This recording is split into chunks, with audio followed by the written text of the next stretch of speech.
savez, depuis le début de la pandémie, on vous a conté les success stories, les histoires de commerces qui sont investis dans d'autres domaines, qui ont changé pour produire des éléments comme des masques, des respirateurs, des visières, qui ont trouvé, qui font même des bonnes affaires avec la pandémie. Mais la contrepartie de tout ça, il ne faut pas se le cacher, c'est qu'il y a des milliers d'entreprises qui ne passeront pas au travers.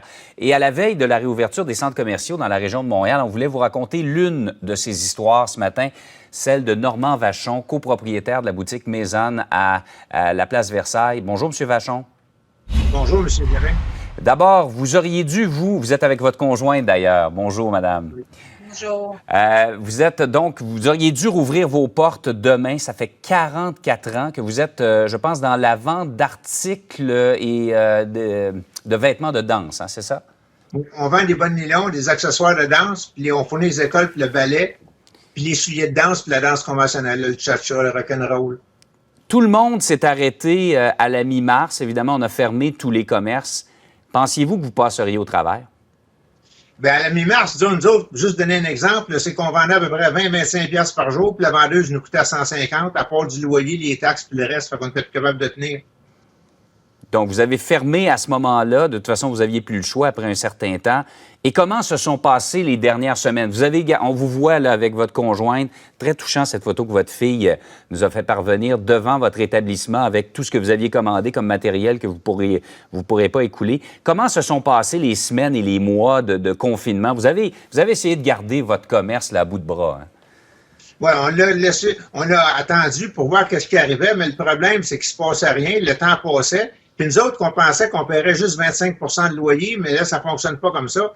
Parce que qu'est-ce que Trudeau annonçait, c'est qu'il faut rester jusqu'au mois d'août. Puis là, qu'est-ce qui arrive, c'est que nous autres, on peut pas supporter ça. Puis l'été, bien, c'est plus tranquille. Fait qu'automatiquement, nous autres, normalement, on paye les employés, les loyers, les fournisseurs, puis on a toujours payé nos factures. Sauf que là, on n'était plus capable de payer. Fait que là, automatiquement, le 40 000 qu'il prêtait, c'est pour les factures futures que M. Trudeau prêtait. Une autre, c'est qu'on a commandé du stock comme au mois de janvier pour les écoles de danse, pour mettons, le mois de juin, juillet, puis le mois de mai.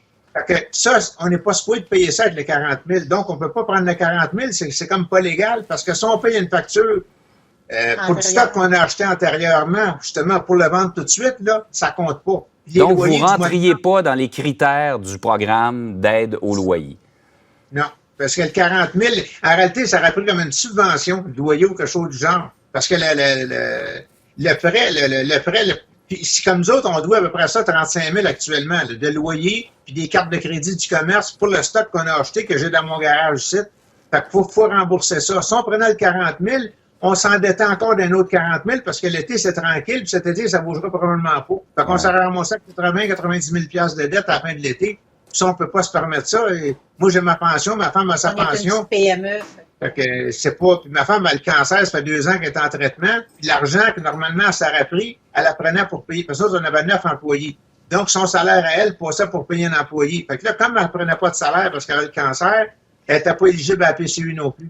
Dites-moi, quand est-ce que... Ça fait 44 ans que vous opérez ce commerce-là, 4 générations impliquées. Votre situation... Oui?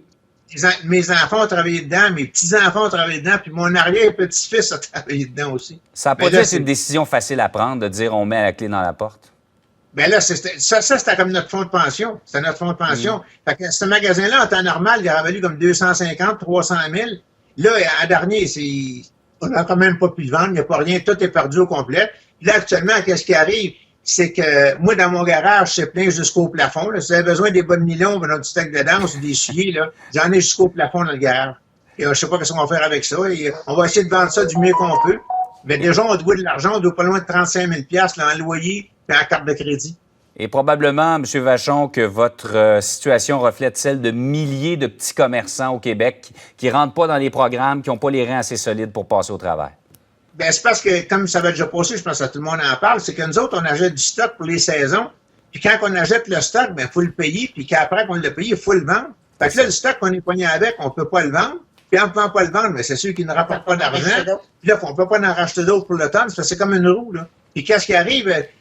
Nous autres, c'est des problèmes sais, on n'est pas tellement riche. Comme ça, c'est des problèmes de 5, 10, 20 000 piastres. Mais il y en a d'autres, c'est des problèmes de 100 000. Il y en a d'autres, des problèmes de 500 000. C'est tout relatif à la grosseur des entreprises. Mais nous autres, on est une petite PME, c'était familial. Fait qu'on on n'est pas tellement gros, mais on peut pas supporter ça. Parce que ça va vite. Vous savez, nous autres, on paye 3 600 de loyer par mois, là, à part les autres affaires. Fait que ça 2 mois, c'est 7 000. 4 mois, c'est 14 000. Puis ça monte tout le temps. Oui. D'ailleurs, vous prévoyez une hécatombe à Place Versailles? Ben là, je souhaite pour les autres qui s'en sortent, là, mais disons que... Parce que ce qui arrive, c'est comique, c'est que les gens qui vont acheter, souvent, ils ont 50, 60, 70 ans, parce que ces gens-là, souvent, sont pas... Ben, pas tous, mais il y en a beaucoup qui sont pas sur Internet, puis ils achètent des magasins. Puis les autres, ils vont avoir peur d'aller au magasin, parce que la moyenne du monde en haut de 60 ans, ils ont vraiment peur d'être malades.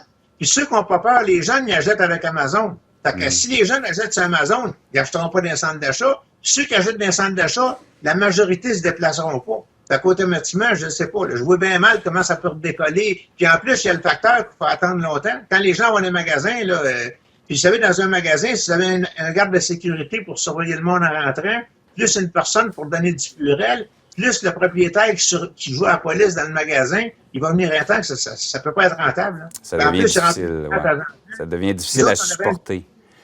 Nous autres, on avait un petit local de 250 pieds carrés.